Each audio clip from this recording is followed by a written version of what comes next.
Hey everyone, Ariel Adams here with theblogtoread.com.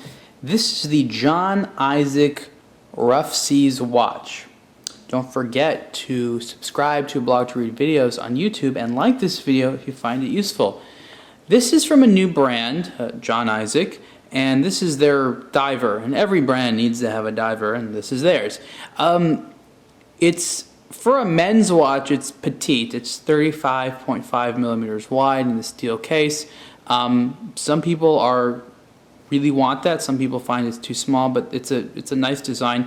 If you look at the case, I mentioned this before, there's a lot of influence from the case and dial from some very popular brands. This case is very much Patek Philippe Nautilus inspired, also Aquanaut inspired. You can see that over here in the crown guard and the overall design. The dial is kind of its own unique thing, which is an amalgamation of different things. The hour indicator there has been popularized by Frank Muller in terms of its font.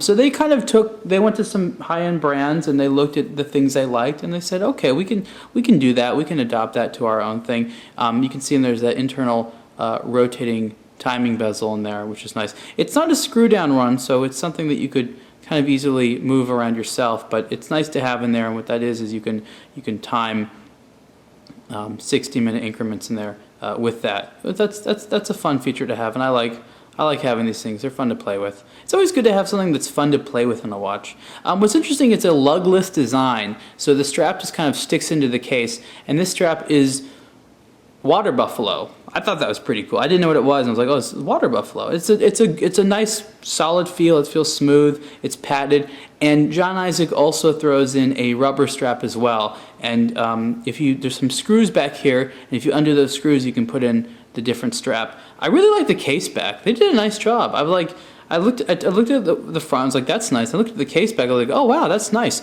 I like the different polishes here. I liked how the screws are done. It's a really nice case back. So every time you take the watch on and take it on and off, it looks nice. You can see there the movement, which is a Swiss ETA 2824 with a custom rotor for the brand in there, and that's a solid workhorse movement. And I like how they integrate in there. Quite nice. And what's interesting is, watches today are a lot larger than they used to be.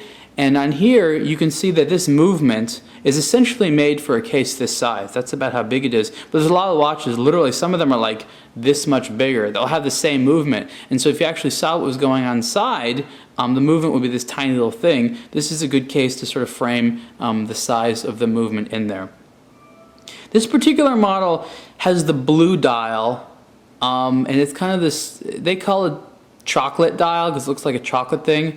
Audemars Piguet has a similar thing. They call it mega tapisserie. I don't even know. They come up with these terms, but it's cool. It's a nice texture dial. This has a ruthenium dial option as well as a black one. The blue one's quite nice. It matches the strap well. It's very elegant. The dial's nice.